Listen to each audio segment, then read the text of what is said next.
Halo teman-teman, apa kabar? Semoga selalu sehat dan semangat ya. Pada video kali ini, Kupas Film akan membahas film yang buat deg-degan dan penasaran banget. Karena Kupas Film yang sudah terwiwi dengan Wi Hajun, sosok polisi atau orang sering sebut sebagai imposter baik di film Squid Game, kini Kupas Film akan membahas salah satu film terbarunya. Film yang akan dibahas berjudul Midnight dan diproduksi tahun 2021. Lagi-lagi film ini masuk ke dalam list rekomendasi dari Kupas Film. Tanpa banyak basa-basi lagi, mari kita kupas filmnya.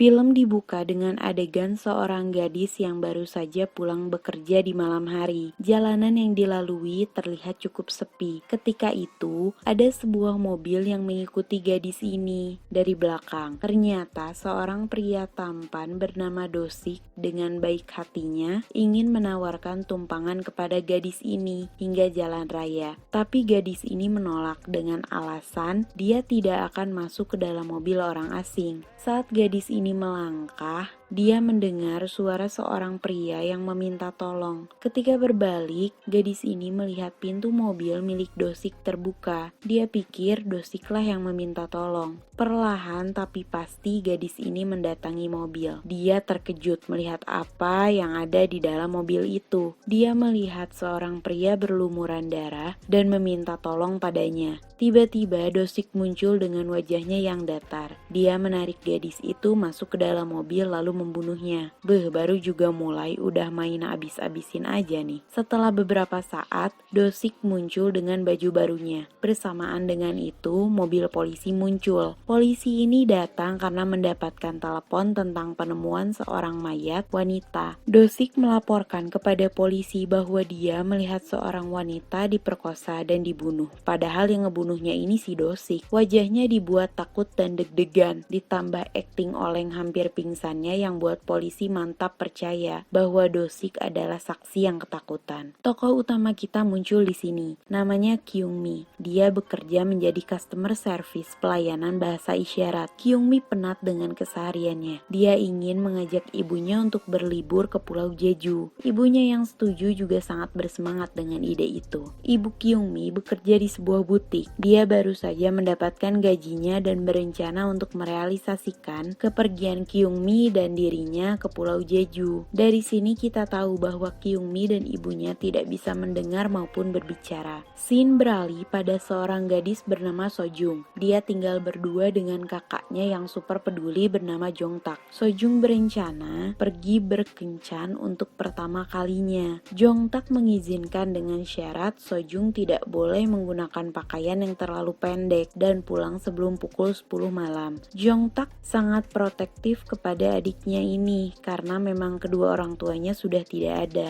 Jadi Jongtak memposisikan dirinya sebagai kakak, ayah, dan ibu dari Sojung. Jongtak bekerja sebagai seorang polisi. Ketika malam pulang bekerja, dia mengecek keberadaan Sojung. Tapi ternyata Sojung belum pulang. Kebayang dong sepanik apa Jongtak saat itu. Kyung Mi pergi untuk menjemput ibunya. Mereka kembali membicarakan tentang rencana kepergian keduanya ke Pulau Jeju. Kyung Mi meminta ibunya untuk menunggu di dekat tiang panggilan darurat. Sementara Kyung Mi akan memarkirkan mobilnya. Di jalan yang sepi ini, Dosik kayaknya udah mengincar ibu Kyung Mi. Dosik keluar dari mobil sambil membawa sebuah pisau. Dosik memperhatikan keadaan sekitar kemudian mengikuti ibu Kyung Mi. Saat sudah dekat dengan ibu Kyung Mi dan bersiap menikamnya, tiba-tiba suara seorang wanita membuat Dosik mengurungkan niatnya. Wanita ini adalah Sojung. Dia sedang berbicara dengan kakaknya di telepon. Dosik yang melihat Sojung dan sempat berpapasan dengannya sempat bingung nih siapa yang harus dia habisi duluan. Sampai akhirnya dia berlari cepat ke arah Sojung dan menikamnya dari belakang. Jongtak yang bingung sekaligus panik saat panggilan telepon tiba-tiba terputus membuatnya tidak bisa berdiam diri di dalam rumah. Jongtak pergi keluar rumah untuk mencari keberadaan adiknya. Saat sedang berlari, Jongtak Jongtak tidak sengaja menabrak ibu Kyungmi. Jongtak sempat bertanya apakah ibu Kyungmi melihat seorang gadis melintasi jalan itu, tapi ibu Kyungmi menjawab dengan bahasa isyarat, membuat Jongtak bingung dan memutuskan untuk pergi lagi mencari adiknya.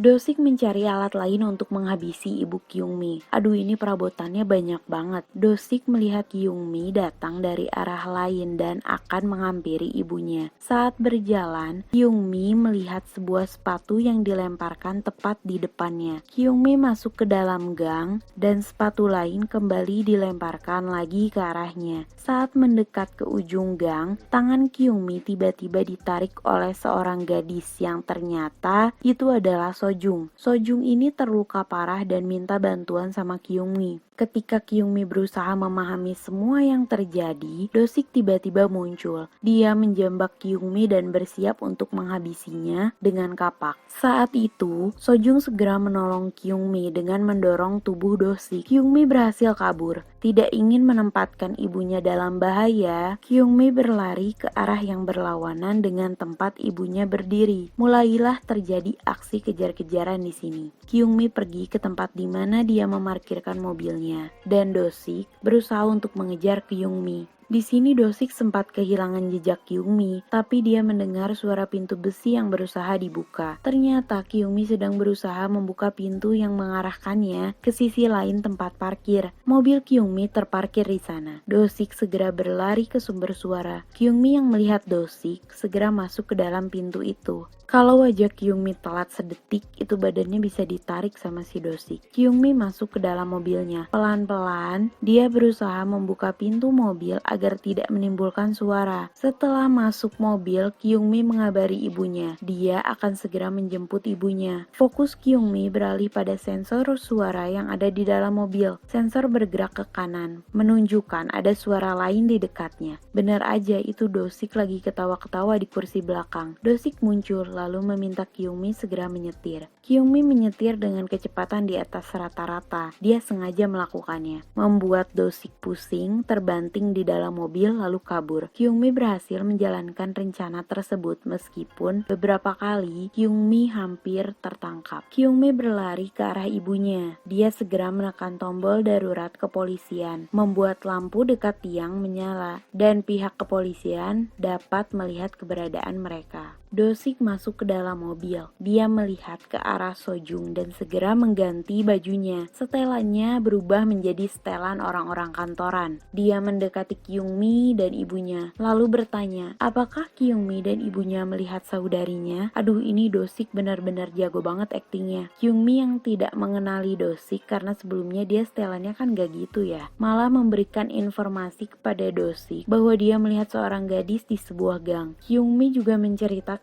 bahwa ada pria misterius bertopi dan bermasker yang mengejar dirinya. Dosik menunjukkan wajah khawatirnya. Saat Dosik, Kyungmi, dan ibunya akan menuju gang, polisi datang. Wah, udah mulai bisa bernafas lega ya.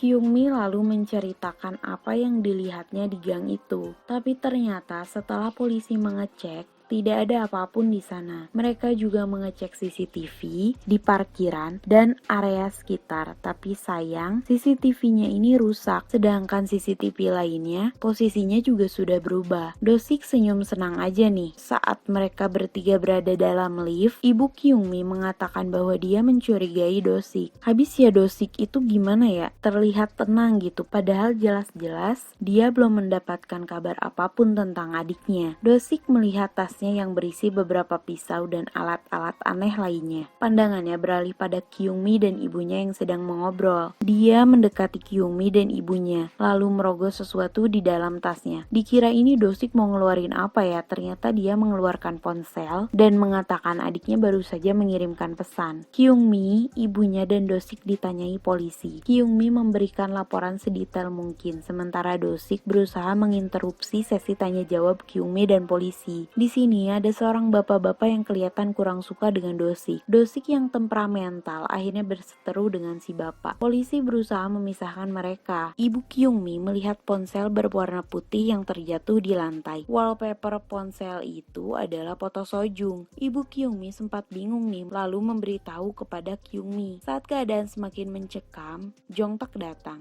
Dia masih berusaha mencari adiknya yang tidak ada kabar hingga saat ini. Polisi mengatakan bahwa mereka sedang ditanyai tentang kasus serupa. Jongtak akhirnya bertanya kepada semua yang ada di sana, apakah mereka pernah melihat Sojung? Kyungmi mengatakan dia melihat Sojung. Saat Kyungmi dan Jongtak sedang membicarakan itu, ibu Kyungmi tadinya akan ikutan memberikan informasi, tapi tertahan karena Dosik mengancam ibu Kyungmin. Ibu Kyungmin melihat isi tas Dosik. Dia berteriak saat Dosik akan menikam Jongtak. Jongtak tahu sekarang bahwa adiknya sudah dilukai oleh Dosik. Jongtak yang memang seorang polisi mampu melakukan bela diri saat itu. Ditambah saat itu juga Jongtak emosi dan kesal. Dia kembali mengingat tentang adiknya. Di dalam perkelahian ini, Dosik hampir mati. Tapi polisi tiba-tiba muncul. Polisi yang gak tahu apa-apa berpikir bahwa Jongtak salah sasaran. Mereka lalu menembak Jongtak dengan tembakan listrik lalu membebaskan Dosik yang lagi-lagi akting ketakutan.